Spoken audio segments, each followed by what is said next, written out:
Hello दोस्तों, स्वागत है आप सभी का आपके अपने यूट्यूब चैनल ऑनलाइन क्लासेस में। आज के इस वीडियो में हम प्रारंभ शिक्षा पूर्णता प्रमाण पत्र सत्र 2022 विषय विज्ञान कक्षा 8 का जो मॉडल पेपर है वो करने वाले, जो कि आपके 12 मई को होने वाला पेपर है, उसके लिए बहुत इंपॉर्टेंट है। तो चलिए बिना किसी देर की वीडियो को शुरू करते हैं।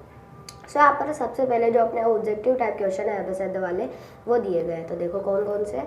तो देखो फर्स्ट क्वेश्चन है, फसल के दानों को भूसे से अलग करना क्या कहलाता है? सिंचाई। सिंचाई तो पानी देना कहलाता है, निराई नहीं होगा। बुआई बीजों की जो सोविंग होती है वो होगा। तो यहाँ पर थ्रेशिंग इसका सही आंसर होगा। अगला क्वेश्चन है, अग्निरोधक प्लास्टिक का उदाहरण है। अग्निरोधक यानी कि जिसको अगर अपन गर्म भी करेंगे ना तो मतलब वो सिर्फ एक बार ही गर्म होगी, बार बार गर्म नहीं होगी। तो उससे अपन सिर्फ एक ही चीज़ बना सकते हैं। तो प्लास्टिक का उदाहरण क्या है? तो पॉलीथीन। तो ये तो अपने थर्मोप्लास्टिक हो गया, यानी कि ये अग्निरोधक नहीं है, नाइक्रोम भी नहीं है, पीवीसी भी नहीं है। तो इसका सही आंसर होगा option number A, melamine.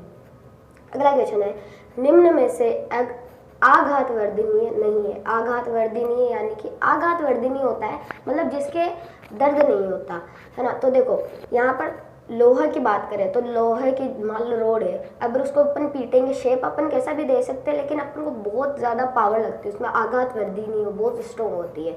Aluminium भी उसी तरह होती है, चांदी भी उसी तरह होती है, लेकिन पेंसिल की जो लेड होती है यानी कि जो उसका जो नुक्का होता है आगे का, उसको आपको पता है अगर आप थोड़ा सा भी हाथ से भी उसको तोड़ने की कोशिश करोगे ना तो वो टूट जाएगा, यानी कि वो क्या है, आघातवर्धनीय नहीं है। तो गैस का सही आंसर होगा। अगला क्वेश्चन है, नेप्थलीन की गोलियां बनाई जाती है, यानी कि जो नेप्थलीन बॉल्स होती है वो किससे बनाई जाती है? तो कोल तार से बनाई जाती है।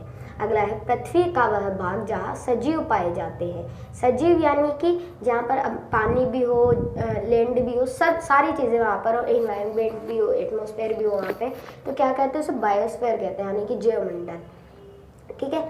अगला क्वेश्चन है, स्नेहक द्वारा घर्षण का मान। अब घर्षण का मान, स्नेहक द्वारा घर्षण का मान कम हो जाता है। ऑप्शन नंबर में इसका सही आंसर होगा।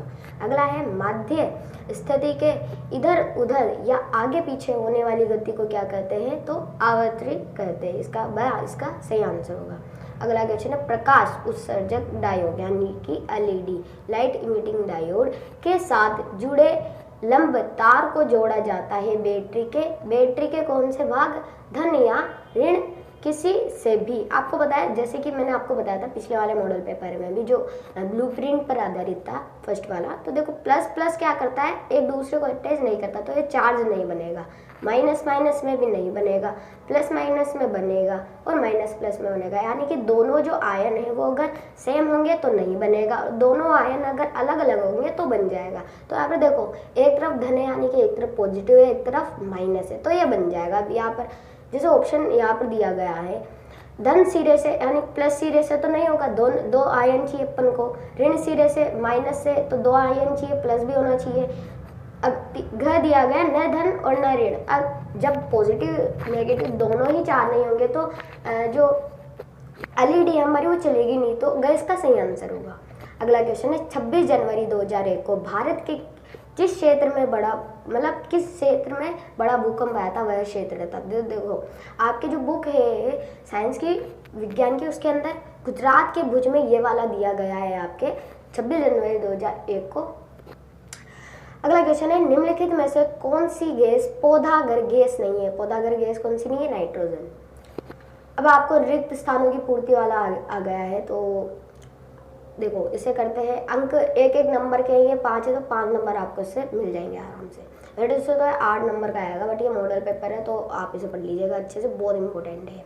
देखो मिट्टी को उलटने पुलटने एवं पोला करने की प्रक्रिया जुताई कहलाती है। प्लगिंग यानी कि उसको प्लगिंग करते हैं ना, जुताई से क्या हो जाता है, वो जो मिट्टी रहती है वो अच्छी खासी हो जाती है और वो उलट पुलट हो जाती है, पोला हो जाती है, तो उससे जो अपनी जो फसल उगेगी वो अच्छी उगेगी। ठीक है।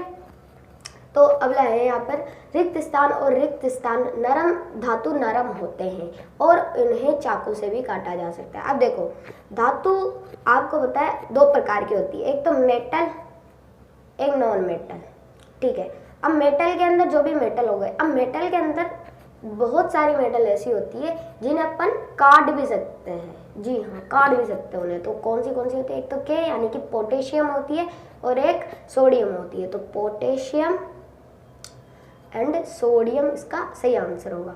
अगला है रिक्त स्थान एक अप्रिय गंध। अप्रिय गंध यानी कि जिसमें बदबू आती है, काला गाढ़ा यानी कि गाढ़ा होता है वो और काले कलर का होता है, तो द्रव होता है वो क्या है, मतलब यहाँ पे दिया गया है रिक्त स्थान एक अप्रिय गंध वाला काला गाढ़ा द्रव होता है। क्या होता है, कोलता है, जिससे नेफ्थलीन बोल्स बनाई जाती है।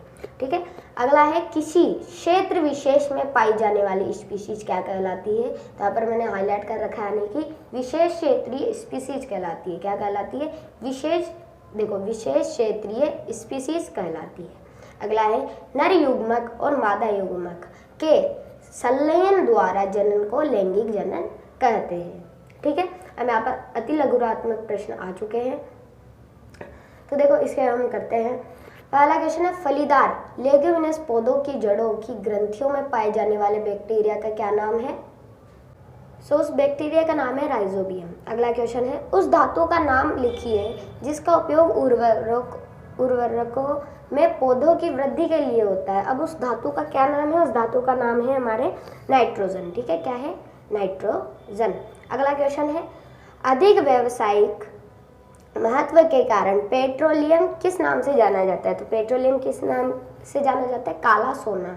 काला सोना के पेट्रोलियम से बहुत सारी चीज़ें बनती, पेट्रोल, डीजल, ग्रीस, जैसे कि मैंने आपको पहले भी बताया था, बहुत सारी चीज़ें, तो इसलिए जो है इसे अपन काला सोना कहते हैं, ब्लैक गोल्ड, है ना। तो ये आपके एसएसटी में भी आया था। अगला क्वेश्चन है लैंगिक जनन से क्या आशय है, आपको बताना है। तो देखो लैंगिक जनन होता क्या है, वह क्रिया जिसमें दो युग्मकों को मिलने पर, मतलब वह क्रिया जिसमें दो युग्मकों के मिलने पर युग्मक बनते हैं तथा ये युग्मज नया जीव बनाते हैं, इसे ही हम लैंगिक जनन कहते हैं। तो आपको इसे 1 नंबर आराम से मिल जाएगा। अगला है दो ऐसे जंतुओं के नाम आपको बताने हैं जो अलैंगिक जनन मुकुलन द्वारा करते हैं। कौन कौन से है, हाइड्रा है और एक आपको कमेंट में मुझे बताना है। ठीक है। अब खंड ब है, 2-2 नंबर के हैं। तो देखो 4th क्वेश्चन है हमारे कॉलम 1 को कॉलम 2 से आपको मिलान करना है, बहुत सिंपल है। तो देखो नाइट्रोजन स्तरीकरण, है ना, कौन सा जीव करता है, मतलब कौन सा बैक्टीरिया करता है, राइजोबियम। ठीक है, नाइट्रोजन फिक्सेशन राइजोबियम बैक्टीरिया करता है। अगला यीस्ट का उपयोग ब्रेड निर्माण करने में या फिर एल्कोहल का आ जाएगी शराब बनाने में, दारू बनाने में, तो उसमें भी इसका उपयोग आता है। अगला मादा एनाफिलीज मच्छर। तो मैंने आपको बताया था जो मच्छर होते हैं ये प्रोटोजोआ होते हैं। क्या होते हैं, प्रोटोजोआ होते हैं। तो अब मादा एनाफिलीज मच्छर मलेरिया करता है, और जो एडीज मच्छर होता है, नर एडीज मच्छर, तो वो क्या फैलाता है, डेंगू। अगला वायु द्वारा संचरण, है ना। तो वायु द्वारा संचरण यानी कि संक्रामक जो बीमारी है वो है खसरा। तो ये हो जाएगा इसका मिलान। 2 नंबर का आपको इसका आराम से मिलने वाला है। अगला खाद्य पदार्थों का संचयन करने हैं तो प्लास्टिक पात्रों के उपयोग में 3 आपको प्रमुख लाभ बताने हैं। ठीक है, तो आप 2 नंबर का आराम से कर लीजिएगा। अगला है संक्षेप में उत्तर आपको देना है इन्हें, यानी कि 1-1 नंबर के इन्हें ये है, तो आपको 1-1, 2-2 लाइनें कोई कर लेना है। देखो क्वेश्चन है कुछ आदिवासी वन यानी कि जंगल पर निर्भर करते हैं, तो ये आपको बताना है कि करते हैं या नहीं करते। देखो करते हैं, क्योंकि वहाँ पर जीव जंतु होते हैं, तो वो उन्हें खाते हैं, उनसे उनका जीव मतलब पालन हारण होता है, और जो वन होते हैं उनसे पेड़ काट लेते हैं, वो कुछ काम धंधा कर लेते हैं जिनसे कि मतलब, तो यहाँ पर इसका हाँ इसका सही आंसर होगा। अब आपको बता देना है कैसे, जैसे कि मैंने आपको बताया वनोन्मूलन के कारण उसका प्रभाव क्या, वनोन्मूलन डिफोरेस्टेशन के, मैंने आपको पहले ब्लूप्रिंट वाला जो पहले मैंने मॉडल पेपर फर्स्ट कराया था उसके अंदर भी आया था ये। अगला है अलैंगिक जनन की परिभाषा आपको बता दी, लैंगिक जनन की बता दी। अब अलैंगिक जनन में सिर्फ एक जो है युग्मज आएगा।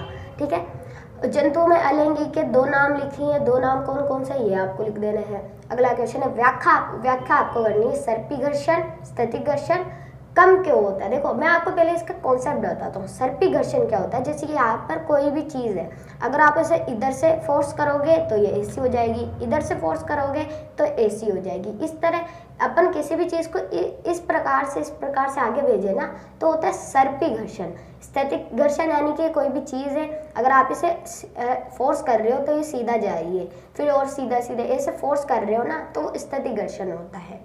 ठीक है, यह चीज़ आपको समझ में आ गई होगी। और एक और आता है लोतनिक घर्षण, उसमें जो भी आपकी चीज़ है उसे लोट के मतलब वो घूमती हुई जाती है आगे। ठीक है, तो आपको ये कम क्यों होता है ये बता देना आराम से। निम्न वाद्य यंत्रों में उस भाग को पहचानना है आपको, ये जो ली दी है उस भाग को पहचानना है जिसमें ध्वनि उत्पन्न होती है। जैसे ढोलक में कहाँ पर होती है, सितार में कहाँ होती है, जो तार रहते हैं ना वहाँ। बांसुरी में कहाँ होती है, ये आपको बता देना है सिंपली। अब लगा आग लगने के समय फायरमैन पानी की होज यानी कि जो पाइप होती है का उपयोग करने से पहले क्षेत्र की मुख्य विद्युत आपूर्ति बंद क्यों कर देते हैं, इसके बारे में आपको बताना है। तो ये जो मैंने ब्लूप्रिंट फर्स्ट मॉडल पेपर कराया था उसके अंदर आया था। तो देखो इसलिए करते हैं ताकि अगर अपन बंद नहीं करेंगे तो जो पानी की छींटे विद्युत के अंदर भी जाएंगे, यानी कि जो विद्युत की जो आपूर्ति उसे बंद कर देते हो, जो खंभे वगैरह थे उसमें चले जाएंगे तो वहाँ से विस्फोट हो जाएगा, शहर की सारी लाइटें चली जाएगी और किसी को हानि भी हो सकती है, तो इसलिए कराया जाता है। अगला है, जब हम किसी आवेशित वस्तु को हाथ से छूते हैं तो अपना आवेश खो देती है। आवेशित यानी कि जो कोई भी चीज़ चार्ज होती है ना, तो अगर उस पर अपन हाथ छूएंगे तो बंद क्यों हो जाती है, आपको इसके बारे में बताना है। इसलिए हो जाती है गाइस क्योंकि अपने जो है वो चार्ज नहीं रहता। अगर अपनी हाथ भी चार्ज रहेगा तो वो बंद नहीं होगा, लेकिन अपना हाथ चार्ज नहीं रहता। मैंने आपको बताया ना, जैसे प्लस प्लस रहते हैं तो वो नहीं करते क्रिया, माइनस प्लस रहते हैं तो वो करते हैं, उसी प्रकार है ये चीज़। आप समझा देना इसे बहुत अच्छे तरीके से। तारामंडल क्या होता है ये आपको बता देना है। 2 तारामंडलों के नाम भी लिख देने हैं आपको, इनके आधा नंबर, मतलब 1 नंबर का ही आ जाएगा, 1 नंबर का ही आ जाएगा आपके। इस प्रकार से 2 नंबर का मिल जाएगा। अब CFC का पूरा नाम आपको बताना है। CFC का जो नाम है आपको बताना है। इसका उपयोग कहाँ पर किया जाता है, इससे होने वाली हानि का भी उल्लेख आपको करना है। अब खंड स है जो कि दीर्घ उत्तरीय प्रश्न है, जो कि आपके मतलब 100 शब्दों तक आप लिख सकते हैं इन्हें। नाइट्रोजन चक्र का चित्र बनाना, देखो एक चित्र तो आपके 100% आएगा, आपके 12 मई को होने वाला जो पेपर है, तो सारे चित्रों को आप एक साथ देख लेना क्योंकि वो आ सकते हैं। अगला है, ये जो क्वेश्चन है 3rd चैप्टर के अंदर से भी दिया गया, उसका लास्ट का क्वेश्चन है शायद। राणा गर्मियों के लिए कमीजें खरीदता है, उसे सूती कमीजें खरीदनी चाहिए या संश्लेषित। देखो संश्लेषित नहीं खरीदनी चाहिए, सूती, क्योंकि संश्लेषित जो रेशे मतलब जो कपड़ा रहता है वो उसके शरीर पे भी चिपकेगा और हवा भी पास नहीं होगी तो उसे गर्मी लगेगी, उसके शरीर में चिपकेगा, स्किन भी खराब हो सकती है और उससे और आपकी परेशानी आएगी। तो सूती कमीजें उससे पहननी चाहिए, आपको इस प्रकार से व्याख्या करके बता देना है।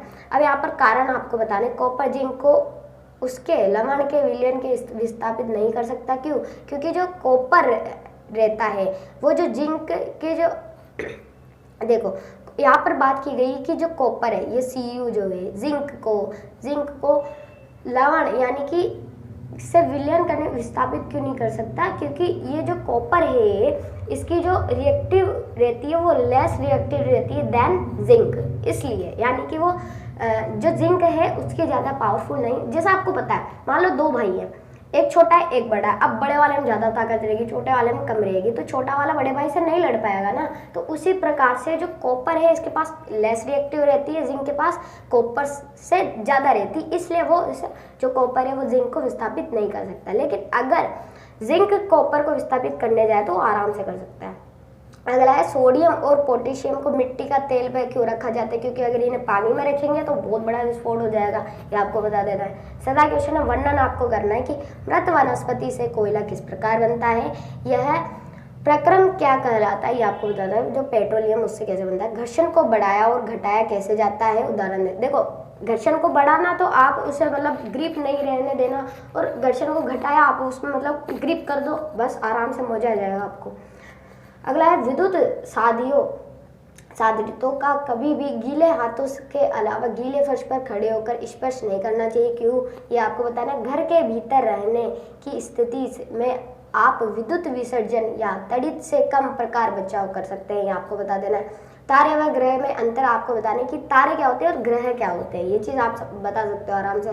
खरपतवार क्या है, वीड्स क्या है, उनको नियंत्रण कैसे कर सकते हैं, या फिर अथवा में है खाद व उर्वरक में क्या अंतर है। तो आपको इस तरह से करना है, एक तरफ खाद एक तरफ उर्वरक, और फिर आपको उसके डिफरेंसेस बताते देना है 3-4, तो आराम से आपको 4 नंबर मिल जाएंगे। देखो अब 4 नंबर का है तो 4 अंतर तो आपको लिखना ही है। खरपतवार में लिखो तो मतलब आपको लिखे 6-7 लाइनें तो आपको लिखनी है इसमें खरपतवार में, कि जो अंडरसीबल प्लांट्स होते हैं उन्हें अपन वीड्स कहते हैं, इस प्रकार से आप लिख देना। अगला, वनोन्मूलन डिफॉरेस्टेशन से वर्षा दर किस प्रकार कम हुई, क्योंकि अब पेड़ ही नहीं रहे तो अब आपको पता है पानी भी की भी कमी होगी। तो उसी प्रकार से आपको समझाना है। 4 नंबर का तो अच्छे से 4 नंबर की जैसे लिख देना, वन्य जीव संरक्षण क्यों आवश्यक है। अब है मानव व्याख्यान कंट्री का चित्र आपको बनाता है, यानी कि जो आपके जो 13 चैप्टर है साउंड वाला, उसके अंदर दिया गया है ना अपने एक कंट्री इस प्रकार का, और एक वो एक आदमी रहता है, वो गले पे हाथ लगाए हुए रहता है, वो वाला आपको चित्र बनाना है। आपको शब्दों में भी व्याख्या करनी है, नामांकित चित्र आपको बताना है। या फिर आप वो नहीं कर सकते तो शोर प्रदूषण कैसे करते हैं, नॉइज पोल्यूशन, उसे आपको बताना है। इसके स्रोत हानि या सीमित रखने के लिए इसका आप उपयोग कर देना। और ये भी लिख देना कि इन चीज़ों से नॉइज पोल्यूशन होता है, जैसे कि अपन मतलब गाड़ी चल रही है तो उससे भी आवाज़ होती है। इस प्रकार से आप बहुत सारी चीज़ें लिख सकते हैं। अगला है शुद्ध वायु तथा प्रदूषित वायु में अंतर बताना है। शुद्ध वायु क्या होती है, अच्छी होती है। प्रदूषित वायु हमारे शरीर के लिए बुरी होती है। शुद्ध वायु जो है क्लीन रहती है, प्रदूषित वायु डर्टी रहती है। इस प्रकार से आप लिख देना आराम से। 4 नंबर का है तो 4-5 अंतर तो आपको लिख ही देने हैं, क्योंकि अगर आप 2-3 लिखोगे तो नंबर भी आपको उन्हीं के हिसाब से, आप जितना लिखोगे ना मतलब नंबर उसी के प्रकार से मिलेंगे। तो एक चीज़ मैं आपको बताना चाहता हूँ कि आपका कोई भी क्वेश्चन आए तो आप पहले नंबर देख के उसे लिखना, क्योंकि कभी कभी कोई 2 नंबर का रहता, आप मतलब 4 नंबर के हिसाब से बड़ा लिख दो तो वो ठीक नहीं रहेगा, आपका वो टाइम वेस्ट होगा। तो नंबर के हिसाब से जरूर करना। पौधागर प्रभाव अपने शब्दों में बता देना आपको। तो ये था आपका मॉडल पेपर जो कि मैंने आपको बताना की कोशिश की। तो ये हो गया अपने मॉडल पेपर सेकेंड। मिलते हैं नेक्स्ट वीडियो में, तब तक के लिए जय हिंद जय भारत।